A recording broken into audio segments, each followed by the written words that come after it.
The recruitment officer stared at me like I had just vomited acid onto his pristine desk. "You want to enroll," he said, his 3 eye stalks quivering with what I could only assume was barely suppressed laughter, "in the Galactic Defense Academy." "That is correct," I replied, keeping my voice level. My translator chip rendered his Vexorian dialect into something comprehensible, though it couldn't quite capture the sheer disdain dripping from every syllable. Officer Krell, according to the nameplate that seemed entirely too shiny for someone with his attitude, leaned back in his hover chair, which groaned under his bulk. He was a typical Vexorian, 6 limbs, mottled purple skin, and an ego roughly the size of a small moon. Behind him, holographic displays showed new recruits going through their paces, young and eager cadets who probably thought war was some glorious adventure. I knew better. "Listen, human," Krell said, pronouncing the word like it was something he had scraped off his boot. "The Academy is for serious candidates. Not every species that discovers faster than light travel gets to play soldier." "I am not here to play," I said quietly. He laughed, a wet, bubbling sound that made my skin crawl. "Of course you are. You little bipeds always are. Do you have any idea what the training entails? The physical requirements alone would crush someone of your limited physiology." I slid my datapad across his desk. "My service record." Krell barely glanced at it. "I do not need to see your participation awards from whatever backwater conflicts you people engage in. The Academy accepts candidates based on potential, not on whatever skirmishes you have survived against other primitives." Something hot and sharp twisted in my chest, but I kept my expression neutral. I had not come this far, had not survived this much, to let some bureaucratic fool with delusions of superiority ruin this for me. "I served 8 years in the Terran Colonial Marines," I said, each word carefully measured. 4 tours, Battle of Proxima Station, the Siege of New Harmony, the Kepler Offensive. I have 43 confirmed kills, 7 medals of valor, and I led my unit through situations that would make your training simulations look like a pleasant afternoon. Krell's eye stalks finally focused on the datapad. His expression, which I was learning to read despite our species' vast differences, shifted from amused condescension to mild irritation. "Terran conflicts," he said, waving a dismissive tentacle, "mean nothing here. The threats we face in the wider galaxy make your species' little territorial disputes look like childish squabbles." "Then I suppose I have much to learn," I said, fighting to keep the edge out of my voice. "That is why I am here." "You will fail," Krell said flatly.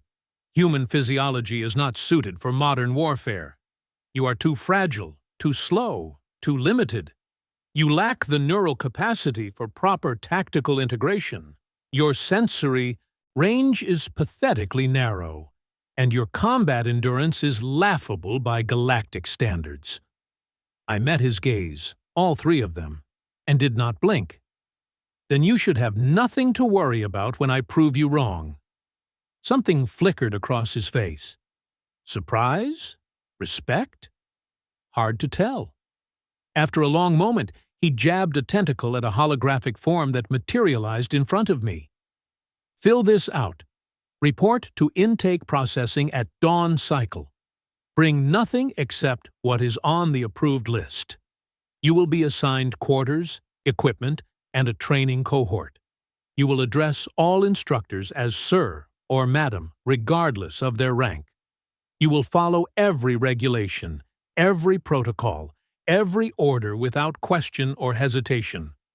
Understood? And human?" Krell leaned forward, his eye stalks converging on me with unsettling intensity. "When you wash out, and you will wash out, do not come crying to me about unfair treatment or discrimination. The Academy does not care about your feelings. It cares about producing warriors capable of defending the Galactic Collective. If you cannot meet that standard, you do not belong here. I will meet the standard, I said, standing and gathering my things. I have met it before. As I left his office, I heard him mutter something in Vexorian that my translator did not catch. Probably for the best. The walk back to my temporary housing gave me time to process what I had just signed up for. The Academy was legendary, the premier military training institution in known space, producing the elite forces that protected hundreds of worlds and thousands of species. Getting in was difficult. Surviving it was harder. And doing it as a human? According to everyone I had spoken to, it was impossible. Our species was too new to the galactic stage, too primitive, too underdeveloped. We had only achieved faster-than-light travel 20 years ago, and even that was thanks to stumbling across derelict Forerunner technology. In galactic terms, we were infants, barely worth noticing, which made the looks I got as I walked through the Academy grounds even more pronounced. A group of Thexian cadets, tall, crystalline beings who communicated through light pulses, stopped their conversation to stare at me. Their bodies flickered with what I had learned was amusement. Down another path, a pair of heavily armored Kryn turned their massive heads to track my movement, their predatory eyes assessing me like I was prey that had wandered into the wrong territory. I kept walking, head high, shoulders back. Military bearing was universal, even if respect was not. My quarters turned out to be a small cube, barely large enough for the narrow cot, storage locker, and hygiene station crammed inside. The walls were the same sterile gray as every other military installation I had ever seen, which was oddly comforting. At least some things were consistent across species.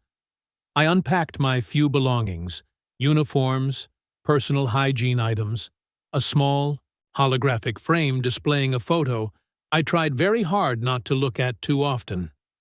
The faces smiling back at me were ghosts now, memories of a life that felt like it belonged to someone else. That was why I was here. Why I needed this. The demons did not go away just because the war ended. They just got quieter. Dawn cycle came too early and too bright. The Academy operated on a standard galactic time system that my circadian rhythm was still trying to adjust to. I dragged myself out of bed, threw on my new cadet uniform, which fit poorly and was made from some material that felt like sandpaper against my skin, and headed to the processing center. The assembly hall was massive, easily large enough to hold several thousand beings, and it was full.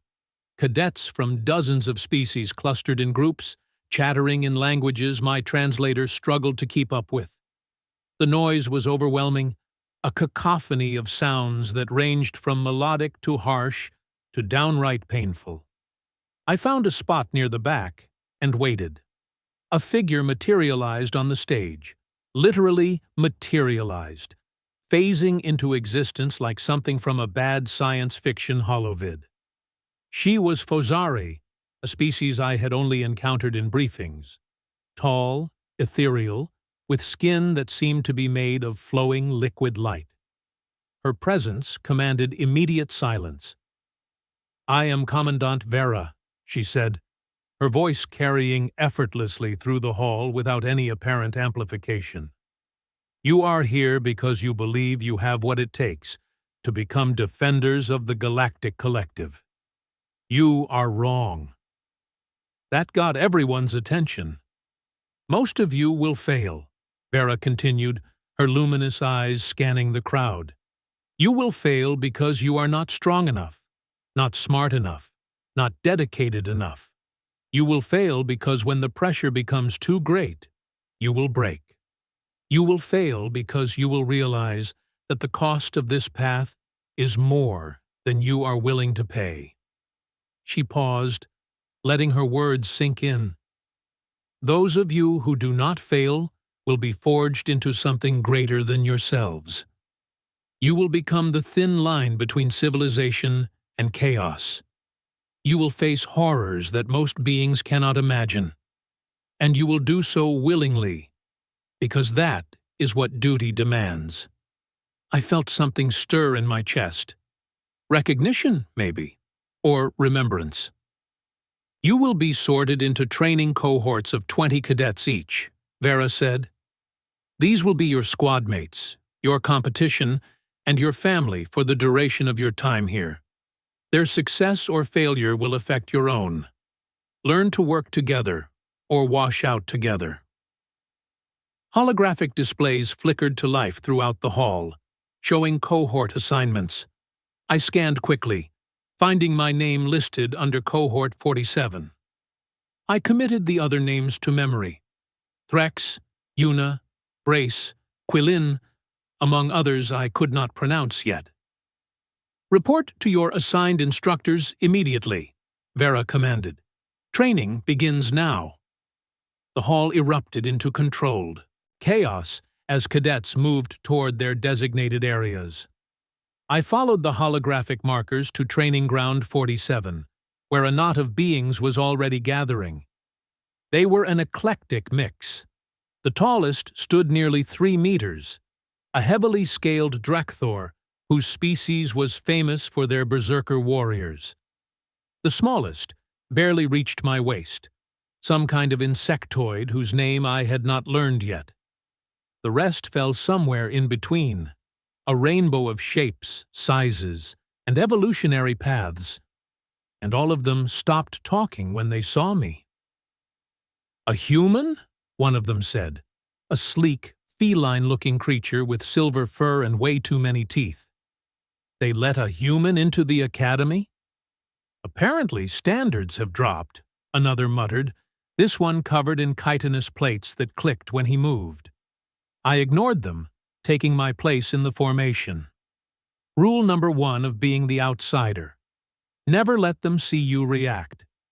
Our instructor arrived moments later, and I immediately revised my opinion of Officer Krell as the most intimidating being I had met since coming here.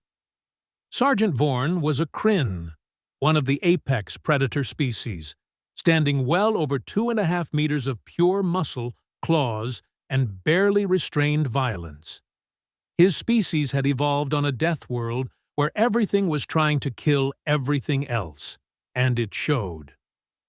"Cohort 47, Vorn growled, his voice like grinding stone. "You are mine for the next 16 weeks. I will break you down and rebuild you into something useful, or I will send you home in pieces. I do not care which." He began pacing in front of us, his clawed feet leaving gouges in the training ground surface. "The Academy does not believe in coddling. You will be pushed beyond your limits. You will discover that your limits were illusions. You will curse my name, hate my existence, and dream of my painful death. This is normal. This is expected. This is part of the process." Vorn stopped directly in front of me, leaning down until his scarred snout was centimeters from my face. His breath smelled like raw meat and violence. "And what do we have here?" he said, not quite a question. "A little pink mammal. Tell me, human, do you have a name, or should I just call you Meat?" "Cadet Renna Stark, sir," I said, keeping my eyes forward and my voice steady. "Stark," Vorn repeated, tasting the syllables. "Interesting. And tell me, Cadet Stark, what makes you think you belong here?" "I earned my place, sir." "Earned?" Vorn chuckled, a sound like rocks tumbling down a mountainside. "You hear that, cadets? She earned her place. I am sure that will be of great comfort when she collapses during the first endurance run."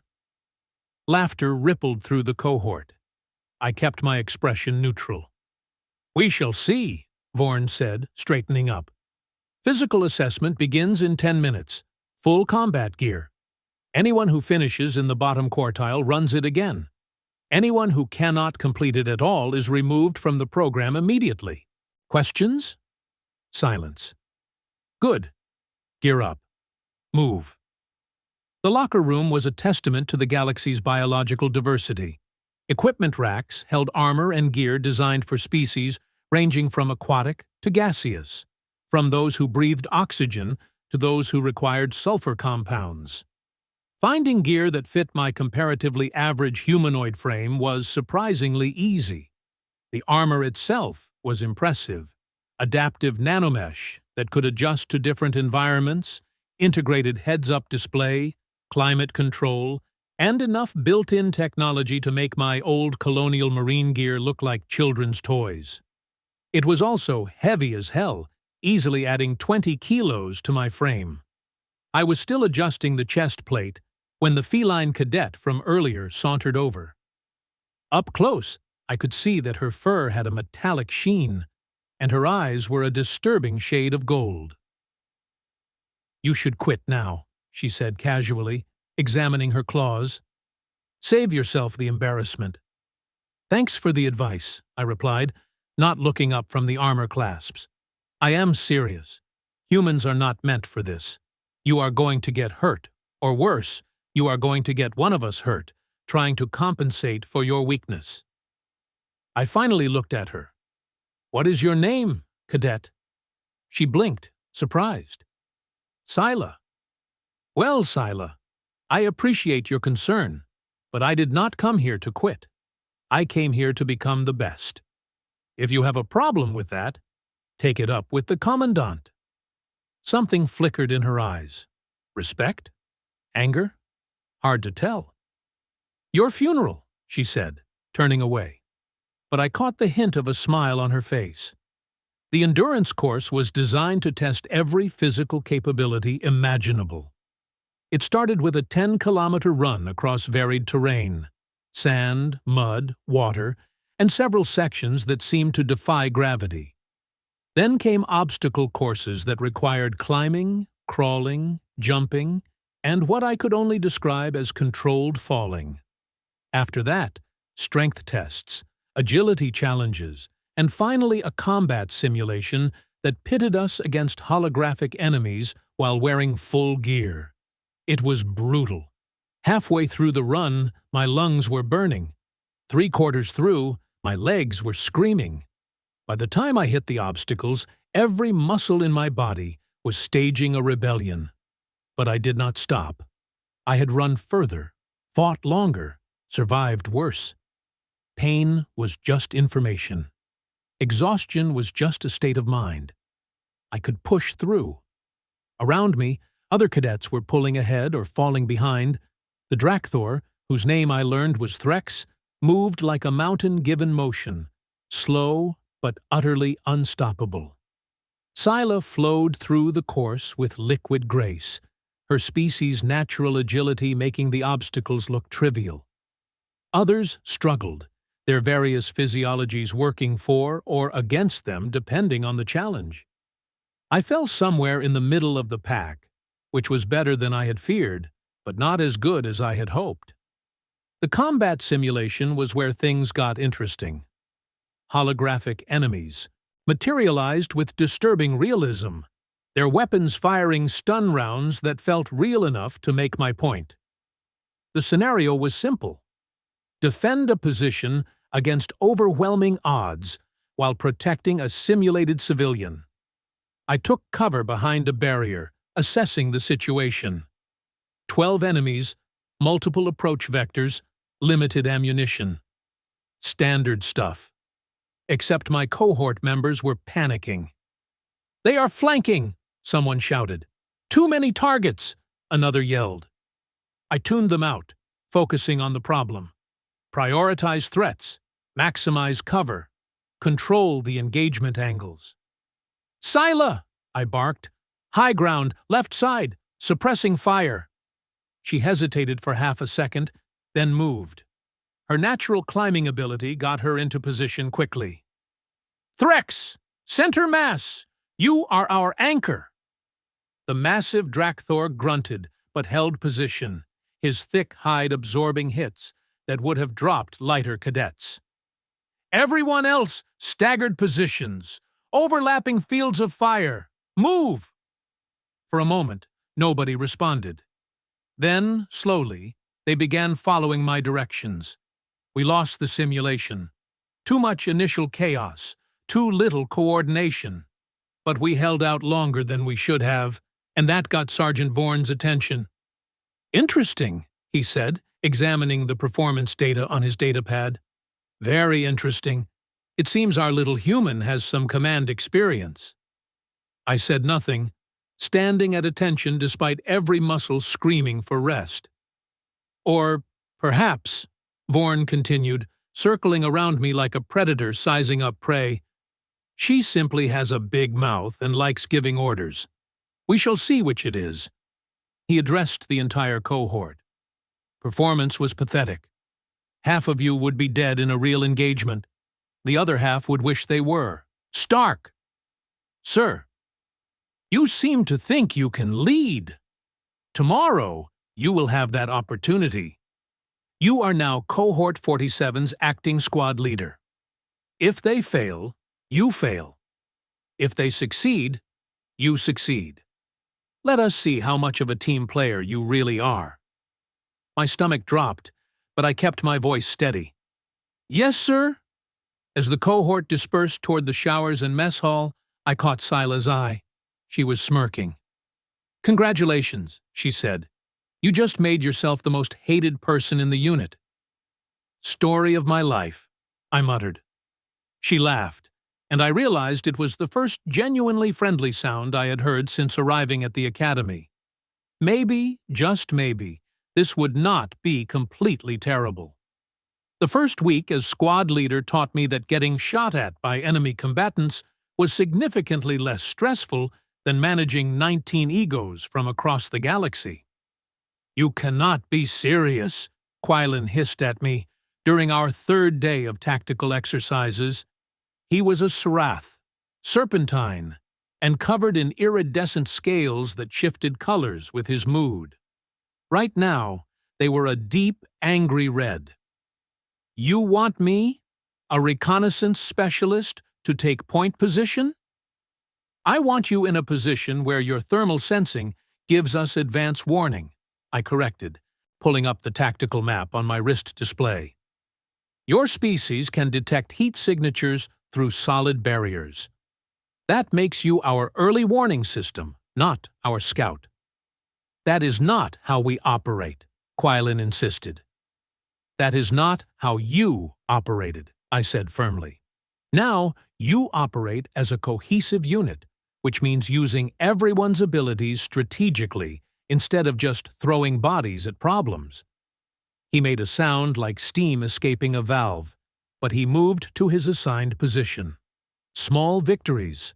The real problem was not the combat simulations or the physical training. I could handle those. My body remembered the patterns even if it complained about the execution. The problem was that nobody wanted to take orders from the species everyone considered Galaxy's newest and least impressive addition. Except the simulations did not care about species pride, and neither did Sergeant Vaughan. "Cohort 47, Vaughan announced on our 7th day, his voice carrying across the training ground with that special quality that made everyone snap to attention. "You have disappointed me consistently. Your teamwork is abysmal. Your tactical awareness is non-existent. Your combat effectiveness would embarrass a civilian militia." He paused, letting that sink in while we stood in formation under the artificial sun that bathed the academy grounds in uncomfortably bright light. "Therefore, you will participate in the Gauntlet." A collective groan rippled through our ranks. Even I, with my limited knowledge of Academy traditions, had heard about the Gauntlet. It was a 72-hour continuous combat exercise that combined every nightmare scenario the instructors could devise into one extended hell. "The Gauntlet will test everything you have learned and expose everything you have failed to master," Vaughan continued. "You will face hostile environments, simulated combat, rescue operations, and scenarios designed specifically to exploit your weaknesses. You will do this as a unit. or you will fail as a unit. Scylla leaned slightly toward me, keeping her voice barely above a whisper. Last year, 3 cohorts did not complete it. 1 had to be medically evacuated. Cadet Scylla! Vorn's head snapped in our direction. Do you have something to share with the group? No, sir. Excellent. Then you can volunteer to carry the communications equipment for the entire exercise.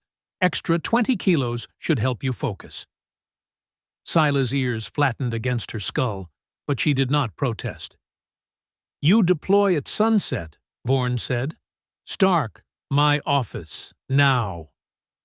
I followed him across the training ground to a prefabricated structure that served as his command post.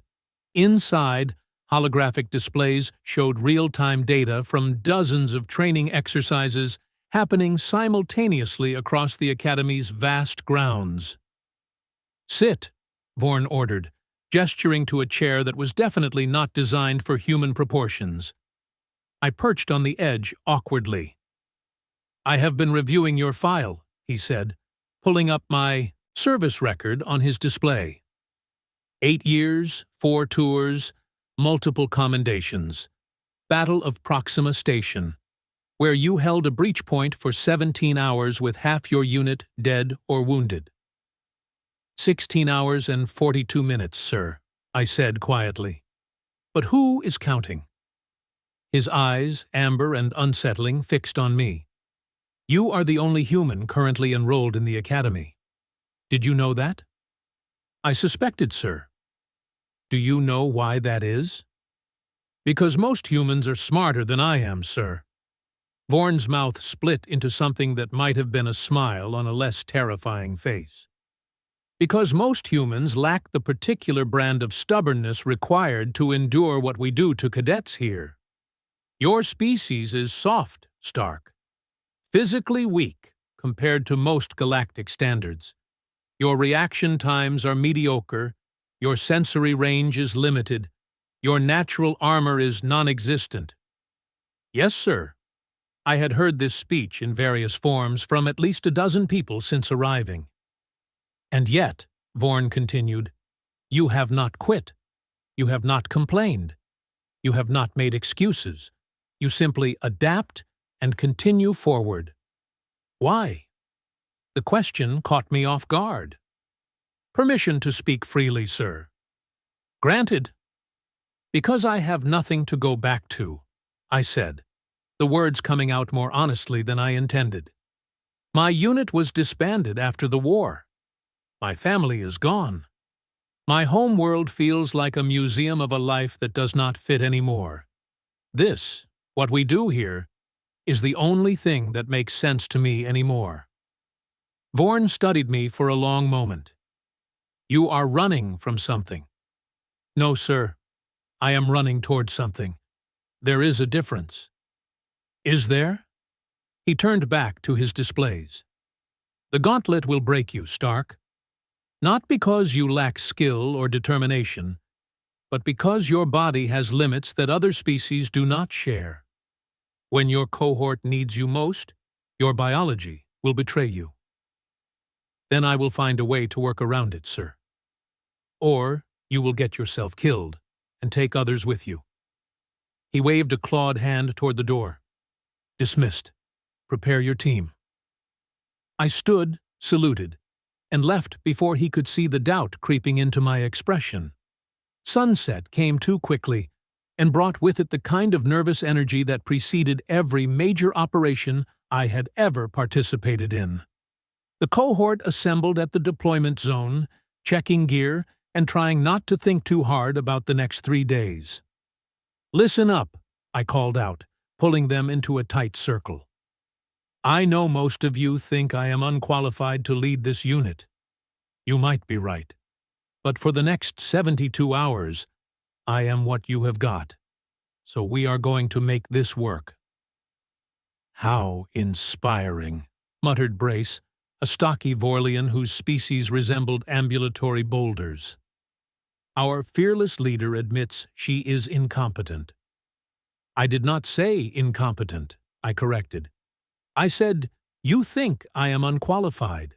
There is a difference. I have led combat operations. I have kept people alive under fire. What I have not done is work with a multi-species unit, which means I need all of you to communicate your capabilities and limitations clearly. No ego, no pride, just honest assessment." That got their attention. "Threx," I pointed to the massive Drakthor, "you are our heavy. High durability, immense strength, but slower mobility. You anchor defensive positions and handle obstacles that would stop the rest of us." He nodded slowly. "Scylla, you are fast, agile, and have excellent situational awareness. You are our scout and rapid response. Quillen, thermal sensing makes you point detection. You spot threats before they spot us." I went through the entire roster, identifying each member's primary role based on what I had observed during training. Some looked surprised that I had been paying attention. Others looked skeptical that I could make it work. We have cadets who can survive vacuum exposure, process toxins, see in multiple spectrums, and communicate across distances without technology, I continued. Separately, these are interesting abilities. Together, they make us dangerous. The Gauntlet is designed to break individual cadets. It is not designed to handle a unit that actually functions as a team. "And what is your role?" Scylla asked. "What does the fragile human bring to this formation?" "Fair question. I keep you alive," I said simply. "I have done this before. I know how to read a battlefield, how to prioritize threats, how to make the hard calls when everything is falling apart. You bring the physical capabilities. I bring the experience. Deal?" Silence stretched for several heartbeats. Then Threx rumbled, "Deal." One by one, the others nodded or voiced agreement. Even Quillen, though his scales remained a dubious orange color. "Good," I said. "Now let us go survive the unsurvivable." The Gauntlet started deceptively simple. A 10-kilometer forced march through varied terrain while carrying full combat loads. Easy enough, or it would have been if the instructors had not decided to spice things up with simulated artillery strikes, randomly generated obstacles, and environmental hazards that ranged from flash floods to toxic gas clouds. 3 hours in, we lost our first cadet. Plex, an insectoid whose name I could finally pronounce correctly, stepped wrong during a river crossing and broke 2 of his 6 legs. The medics extracted him immediately, and just like that, we were down to 19. "Keep moving," I ordered, though my own legs were starting to protest the pace. "We cannot help him now." The march transitioned into urban warfare scenarios. Holographic buildings materialized around us, complete with simulated civilians, enemy combatants, and enough chaos to make my old squad leader weep with nostalgia. "Contact! Left side!" Quillen hissed, his thermal sensors picking up heat signatures through a wall. "Suppressing positions," I called out. "Threx, breach that door. Scylla, high cover. Everyone else, controlled advance. Watch for civilians." The firefight was brief but intense. Stun rounds hit like sledgehammers even through armor. I took one to the shoulder that spun me halfway around and left my arm numb for precious seconds. But we cleared the building with 0 civilian casualties and all enemy combatants neutralized. The tactical display updated, showing our performance metrics climbing into acceptable ranges. "Not bad," Scylla said, checking her ammunition counter. "For primitives." "I will take that as a compliment," I replied, trying to work feeling back into my shoulder. The scenario shifted again. Now we were in a zero-gravity environment, responding to a hull breach on a simulated space station. Half the cohort had experience with vacuum operations. The other half, myself included, had to adapt quickly or die virtually. Tether points every 3 meters, I ordered, my voice distorted by the helmet comm system. Nobody goes anywhere without redundant safety lines. Brace, you are on structural repair. Yuna, help him. Yuna was a Liquaran, able to alter her molecular density at will. In zero gravity, she could compress herself down and slip through tiny gaps that would stop anyone else. She and Brace made quick work of the emergency patches, but the scenario was not about repairs. It never was. Multiple hostile signatures, Quailen reported. They are using the breach as an entry point. Of course they were. Fighting in zero gravity while managing inertia, limited mobility, and vacuum exposure was its own special kind of nightmare. We lost 2 more cadets to simulated injuries that would have been fatal in real conditions. 17 left. The hours blurred together. Day became night, became day again, and the scenarios just kept coming. Hostage rescue, biological contamination, defending against overwhelming odds, each one designed to find our breaking point and then push past it. I lost track of how many times I wanted to quit, how many times my body screamed that it could not possibly continue, how many times I watched cadets with superior physiology and capabilities handle situations with ease that left me gasping and struggling. But quitting was not an option. It had never been an option. Stark, Silas said during our brief rest period on hour 48, "You look terrible." "Thanks," I managed, forcing down a nutrient pack that tasted like recycled sadness. "You are not exactly radiant yourself." She laughed tiredly. "I thought humans were supposed to be tough. Your entertainment media certainly suggests it." "Entertainment media lies," I said. "We are fragile, short-lived, and absurdly easy to kill.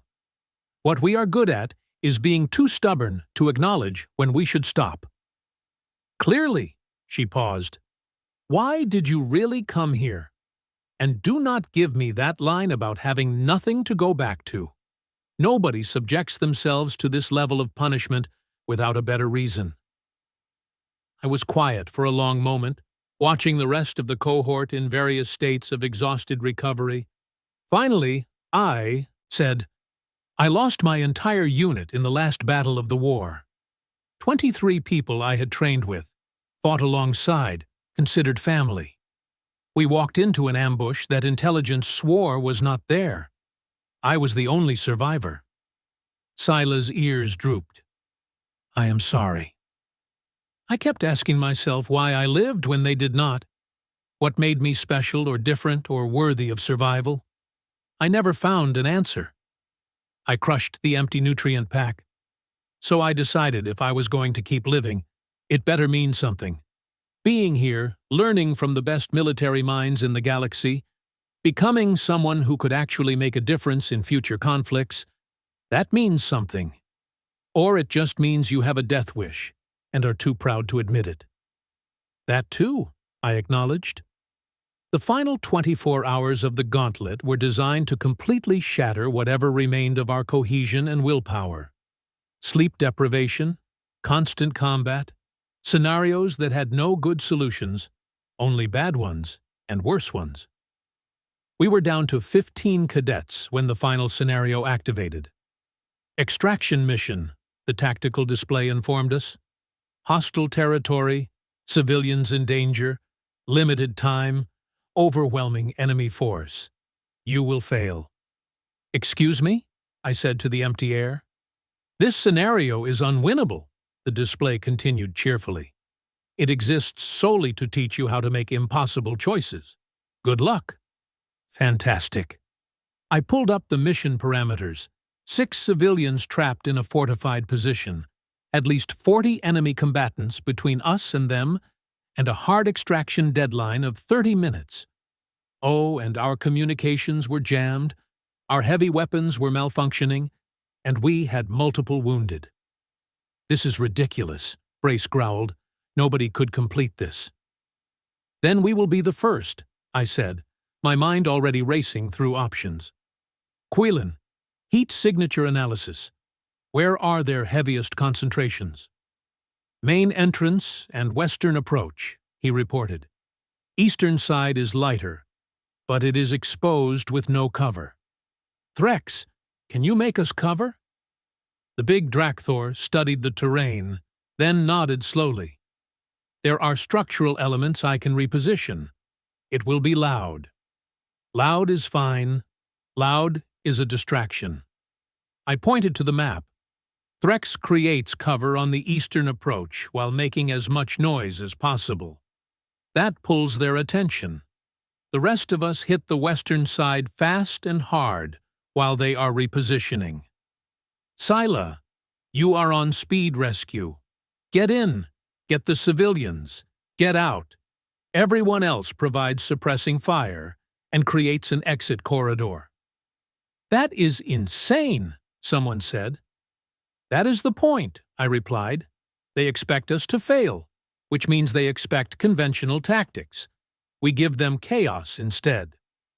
It should not have worked. By every tactical measure, it was a terrible plan built on hope and desperation.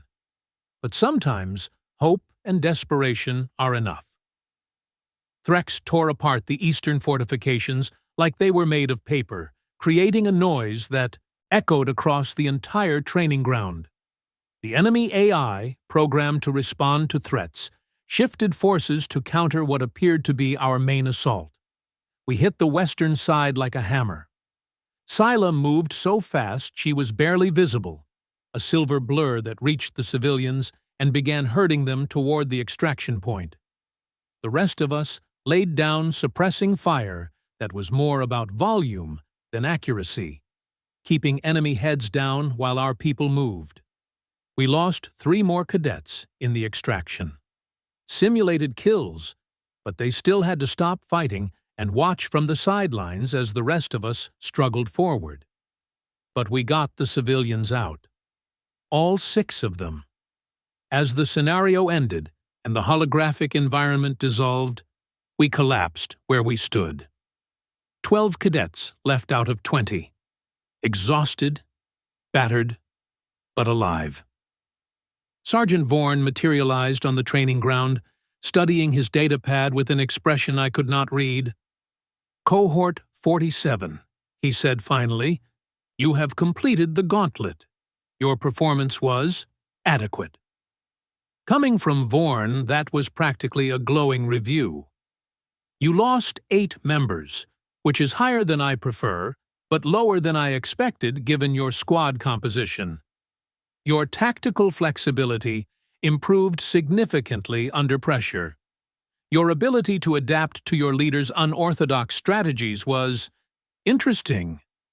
He turned his attention to me specifically. Cadet Stark, you pushed your body past reasonable limits multiple times during this exercise. You show signs of significant physical exhaustion and are borderline medically unfit for duty. Yes, sir, I said, too tired to argue. You also kept your unit focused, made difficult decisions under pressure, and achieved objectives that the scenario designers believed were impossible.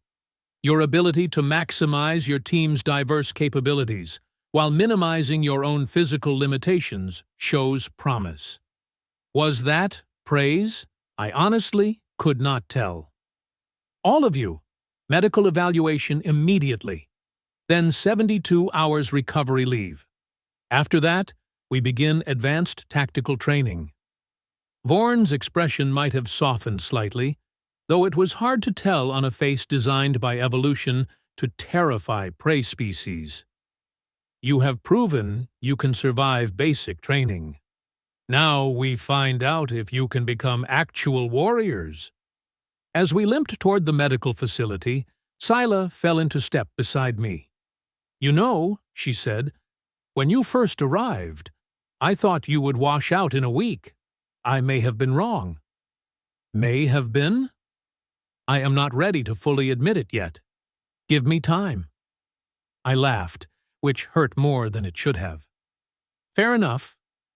For what it is worth, she continued more seriously, you are not a terrible leader, for a human. High praise from someone who still calls me primitive. I call everyone primitive. Do not take it personally. She paused. Also, that thing you said about your unit, about losing everyone, I understand that more than you might think. My world was conquered when I was young. The academy is not just about becoming a warrior. Sometimes it is about finding a new purpose when the old one is taken from you. Then I suppose we both chose well, I said quietly. The medical facility processed us efficiently, treating various injuries that ranged from minor to moderately concerning. My own assessment was not great. Severe muscle strain, early signs of stress fractures in both legs, and exhaustion so profound that the medical AI suggested sedation for forced rest. I declined the sedation. Sleep would come when my body finally gave up arguing with my mind. Back in my quarters, I collapsed onto the narrow cot and stared at the ceiling. Somewhere in the academy complex, dozens of other cohorts were going through their own versions of hell. Some would succeed. Many would fail. I thought about Officer Krell and his certainty that I would wash out. About every skeptical look, every dismissive comment, every assumption that humans were too weak, too slow, too limited to belong here. Maybe they were right about the biology. Human physiology was objectively inferior to most galactic species in measurable ways. But biology was not destiny. We adapted. We learned. We overcame. That was what humanity had always done, from the moment our ancestors climbed down from trees and decided to walk upright into an uncertain future. And I would be damned if I was going to be the one who proved we did not belong among the stars. My datapad chimed with a message. I almost ignored it, but something made me check. It was from Commandant Vera. Cadet Stark, your performance in the Gauntlet was noted. Continue as you have begun. The galaxy needs warriors who can think as well as fight. Do not disappoint me.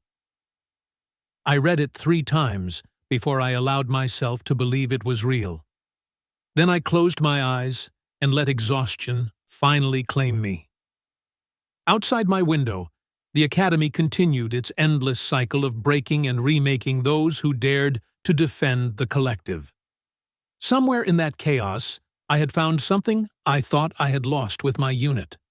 Purpose, belonging, a reason to keep fighting.